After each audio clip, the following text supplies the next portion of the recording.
The distress signal. The vast emptiness of space held countless secrets, but none as urgent as the one that reached Earth on a quiet Tuesday morning in 2147. Commander Elena Rodriguez was finishing her routine maintenance checks at the Deep Space Monitoring Station when her instruments picked up something extraordinary. The signal was weak, almost lost in the cosmic background radiation, but it pulsed with an unmistakable pattern. Elena had been working at the station for 15 years, and she knew natural phenomena from artificial ones. This was definitely artificial. "Control, this is Station 7. Elena spoke into her comm device. "I'm detecting an unusual signal from Sector 947. Requesting confirmation." The response came quickly. "Station 7, we're not seeing anything on our end. Can you boost the signal?" Elena adjusted her equipment, amplifying the faint transmission. As the signal grew stronger, she felt her heart rate increase. The pattern was too complex, too organized to be anything but intelligent design. "Control, you need to see this. I'm sending you the raw data now." Within hours, every major space agency on Earth was analyzing the signal.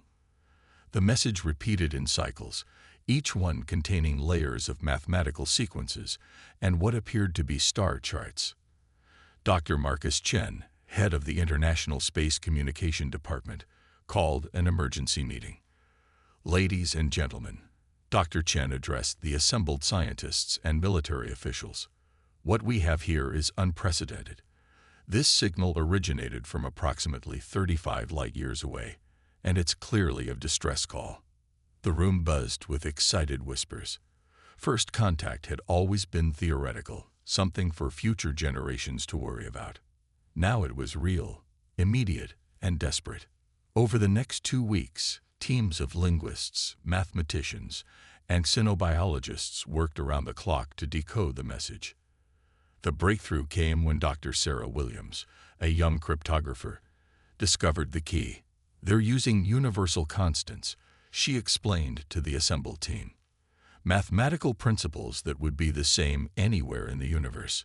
Look here, they're describing their situation using atomic structures and gravitational equations." As the translation progressed, the story that emerged was both tragic and urgent. The signal came from a species calling themselves the Zealy. Their star system was dying, consumed by an expanding supergiant that would soon engulf their homeworld. They had managed to evacuate their population onto a fleet of generation ships, but disaster had struck.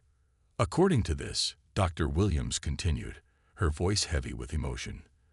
"Their fleet's main reactor is failing.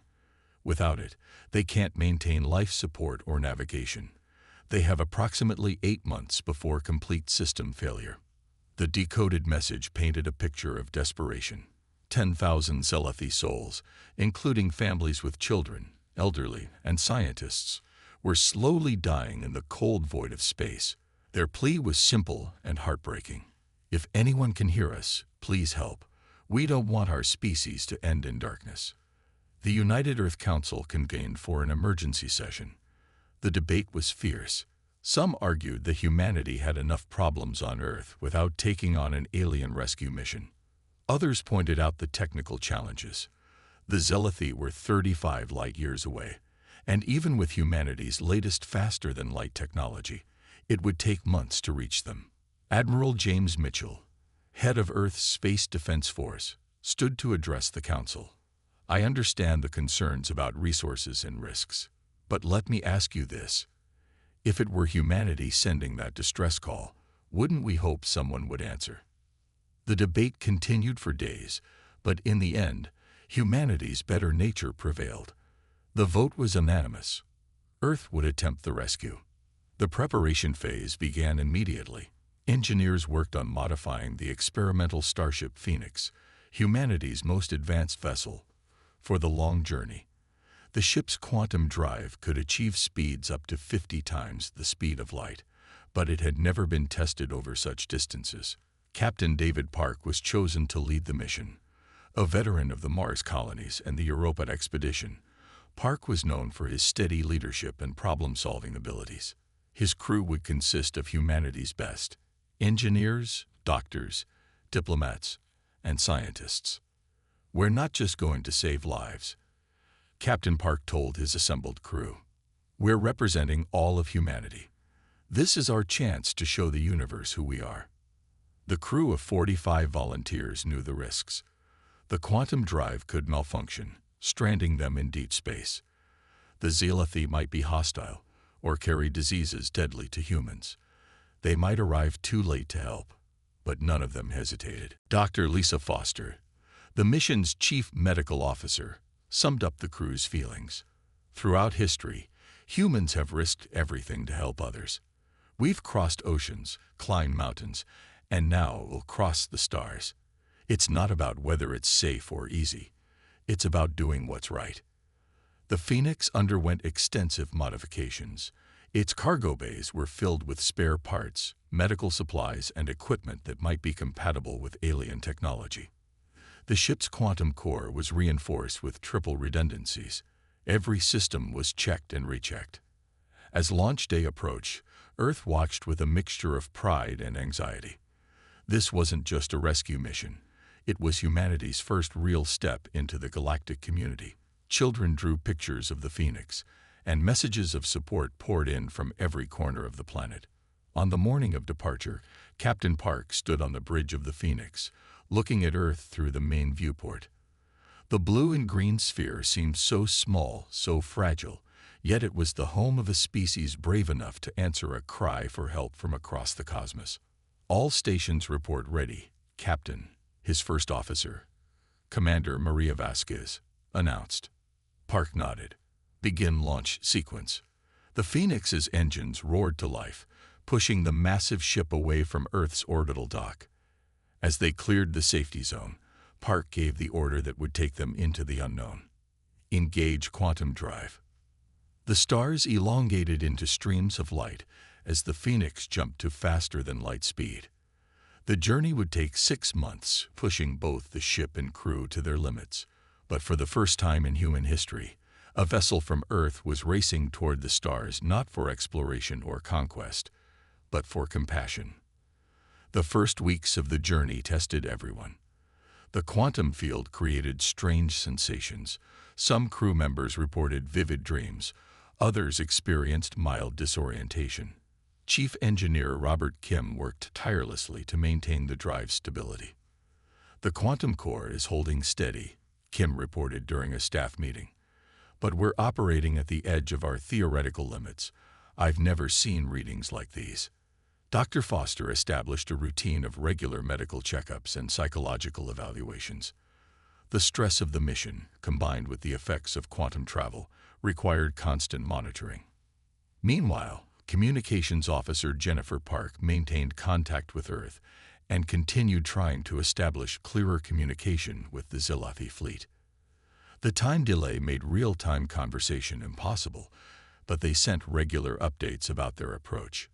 3 months into the journey, they received a response from the Zealy. The message was clearer now, containing more detailed technical data about their ships and the nature of their emergency. "Their reactor uses a form of controlled antimatter," Engineer Kim explained as he studied the schematics. "It's more advanced than anything we have, but the principles are similar. I think we can help them." The crew began preparing for various scenarios. They ran drills for first contact protocols, practiced emergency repairs in bulky EVA suits, and studied everything they could about the Zealy's technology and biology. As they approached the halfway point of their journey, Captain Park addressed the crew. "In 3 months, we'll make history, but more importantly, we'll save lives. Every one of you volunteered for this mission, knowing the risks. You represent the best of humanity." The Phoenix continued its race against time, carrying not just supplies and expertise, but hope. Hope that in the vast darkness of space, no cry for help would go unanswered. Hope that compassion could bridge the gap between species. Hope that humanity's first act on the galactic stage would be one of rescue, not conquest. As the stars streaked past the viewports, the crew of the Phoenix prepared for the unknown challenges ahead. They were no longer just humans from Earth. They were ambassadors of a species that had chosen to risk everything to save strangers in need. The universe was about to learn what humanity was truly capable of when united by purpose and driven by compassion. The rescue operation. The Phoenix dropped out of quantum space with a shudder that rattled every bolt in the ship. Captain Park gripped his command chair as the stars snapped back into fixed points of light. They had arrived. "Status report," Park ordered, his voice steady despite the 6-month journey's toll. "Quantum drive is shutting down safely," Chief Engineer Kim reported. "All systems nominal. We're exactly where we plan to be." "Sensors." Park turned to his science officer. Lieutenant Alex Thompson's fingers danced across his console. "I'm detecting 7 large vessels approximately 2 million kilometers ahead. Energy signatures are weak but consistent with the Zealy descriptions." Park stood, smoothing his uniform. "Open a channel. Let them know we're here." Communications Officer Patel worked her station, transmitting on all frequencies using their mathematical language patterns. The bridge fell silent, everyone holding their breath. Then Patel's console lit up. "Captain, we're receiving a response. It's emotional. They're expressing disbelief and gratitude. They didn't think anyone would come." "Visual contact established," Thompson announced. The main screen flickered to life, revealing the Zealy fleet. The alien ships were unlike anything humans had imagined. Each vessel was roughly spherical, covered in crystalline panels that caught and reflected starlight. The largest ship, clearly the fleet's hub, showed visible damage. Dark scars across its hull where panels had shattered. "My God," Dr. Foster whispered. "Look at the energy readings. Their power output is critical." As the Phoenix approached, more details became clear. The Zealy ships were interconnected by energy tethers, sharing what little power remained among the fleet. Smaller craft darted between the vessels, likely conducting repairs or transfers. "Captain," Patil interrupted, "we're receiving a structured data packet. It appears to be a greeting protocol." The next hour was tense as both species worked to establish clear communication. The Zealy had prepared for this possibility, creating visual aids and mathematical concepts to bridge the language gap. Slowly, understanding grew. The first video transmission from the Zealy ship showed a being unlike anything on Earth. Tall and willowy, with skin that seemed to shift between blue and purple hues, the Zealy had 4 arms and eyes that glowed with soft bioluminescence. Despite the alien features, their body language conveyed exhaustion and desperation. The Zealy who appeared on screen introduced himself as Zinka, the fleet's lead coordinator. Through a combination of mathematical symbols and basic pictographs, he communicated their situation. "Their reactor core is experiencing cascade failures," Kim translated the technical data. "They've been using backup systems, but those are nearly depleted. In approximately 60 days, they'll lose life support entirely." Captain Park made the decision to bring the Phoenix alongside the fleet's main vessel. As they approached, the true scale of the Zealy ships became apparent. The main vessel was nearly twice the size of the Phoenix, a testament to their advanced technology. Establishing docking connection, Commander Vasquez announced. The Phoenix extended its universal docking adapter, specially designed for potential alien encounters. The first meeting between humans and Zealy took place in the Phoenix's modified airlock. Both species wore environmental suits, unsure if they could share the same atmosphere. Captain Park led a small team including Dr. Foster, Engineer Kim, and Security Chief Martinez. The airlock opened, revealing 3 Zealy. Despite the suits, their graceful movements and glowing eyes were mesmerizing. Zinka stepped forward, his 4 hands moving in what seemed to be a greeting gesture. Park responded with a bow, then held up a tablet displaying mathematical equations, humanity's way of saying, "We come in peace." Zinka's eyes pulsed brighter, and he produced a similar device. For the next several hours, the 2 groups worked to understand each other. The Zealy's technology was indeed advanced, But their desperation had led to critical oversights. Their antimatter reactor, while powerful, required specific isotopes for stable operation. Isotopes that had been depleted during their emergency departure. "I think I understand the problem," Kim said during a briefing back on the Phoenix. "Their reactor is similar to our fusion systems, but uses antimatter catalysts. Without the right fuel mixture, it's slowly poisoning itself." "Can we help?" Park asked. Kim nodded slowly. "We brought deuterium reserves for our own reactor. With some modifications, we might be able to synthesize what they need. It won't be easy, but it's possible." The Zealothi shared more about their plight. Their homeworld, Zeleth, had been a paradise of crystal cities and bioluminescent forests. But their sun, previously stable, had begun expanding rapidly. They had less than a generation to evacuate their entire civilization. 10,000 Zealothi had made it onto the fleet ships, but thousands more had been left behind. The images they shared showed the final days. Brave volunteers staying behind to ensure the fleet's departure, knowing they would die when their sun consumed the planet. The engineering teams worked together, human and Zealothi side by side. The language barrier slowly crumbled as they discovered that mathematics and physics were truly universal. Kim found himself working with Vex Tai, the Zealothi's chief engineer, a being whose 4 arms could manipulate controls with incredible precision. "Look at this," Kim pointed to a schematic. "If we reconfigure our fusion reactor to produce the isotopes they need, then feed it through their processing system." Vex T's eyes pulsed rapidly, the Zealothi equivalent of excited agreement. Through gestures and equations, they developed a plan. The work was exhausting. Human and Zealothi crews worked in shifts around the clock. The Phoenix's reactor was pushed to its limits, synthesizing the exotic matter the Zealothi needed. Meanwhile, repair teams in EVA suits worked on the damaged hull sections of the Zealothi ships. Dr. Foster established a medical exchange with the Zealothi healers. She learned that Zealothi biology, while different, shared surprising similarities with Earth life. They were carbon-based, required similar temperature ranges, and even had comparable circulatory systems. "It's remarkable," Foster told Captain Park. "They're completely alien, yet we can find common ground. Their children even play games similar to ours."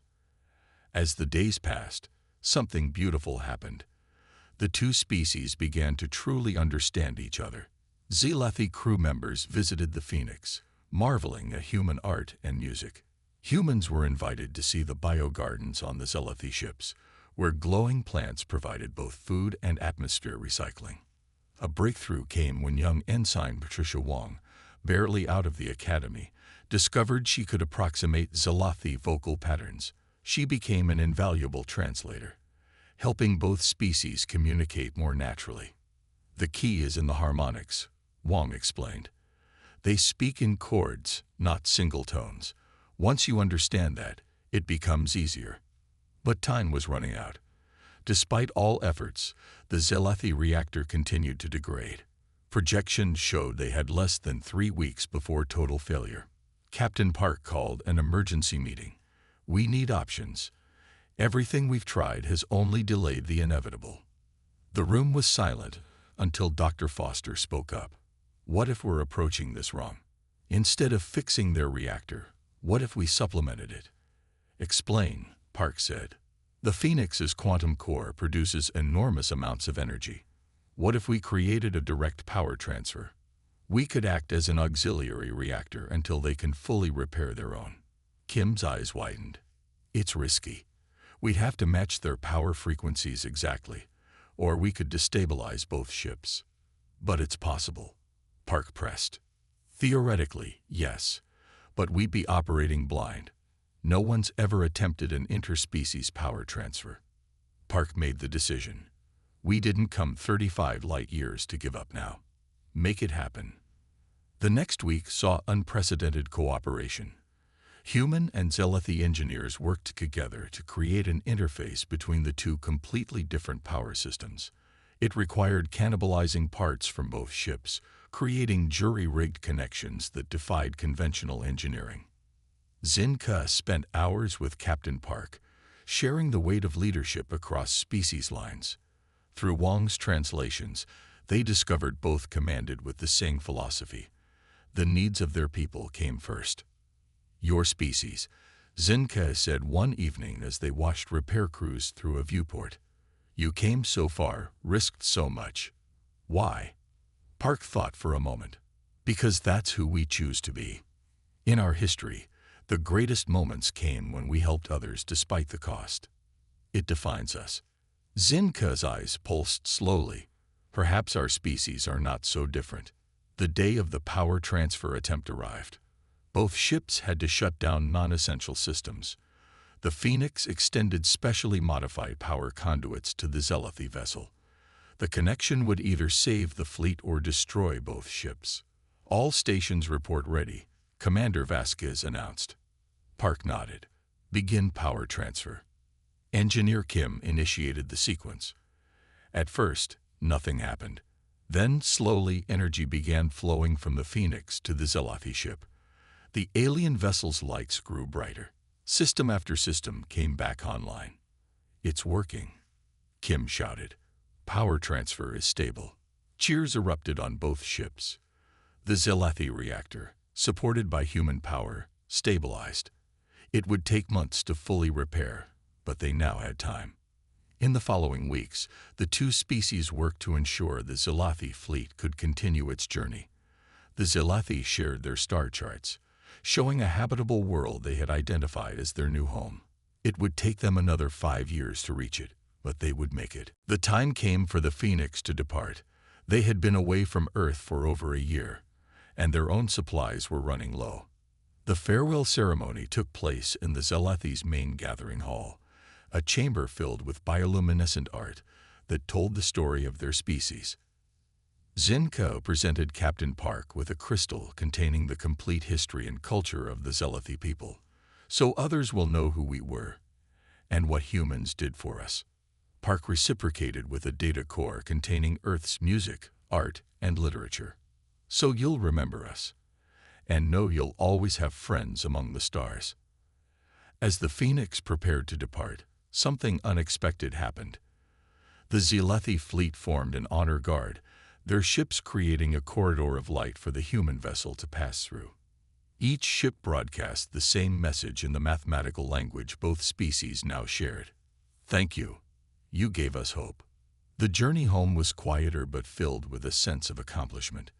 The crew had done something unprecedented. They had saved an entire species from extinction. Months later, as Earth came into view, Captain Park stood on the bridge one last time. The mission had changed them all. They were no longer the same people who had left Earth more than 2 years ago. Captain, Communications Officer Patil announced, we're receiving a transmission from Earth. They're celebrating. The whole planet is celebrating. Park smiled. Open a channel. Tell them we're coming home. And we're not alone in the universe anymore. The Phoenix's return sparked a new age for humanity. The knowledge that other intelligent life existed, that they could be communicated with and helped, transformed human society. The crystal from the Zealy was placed in the United Earth Monument, a symbol of what humanity could achieve when united by compassion.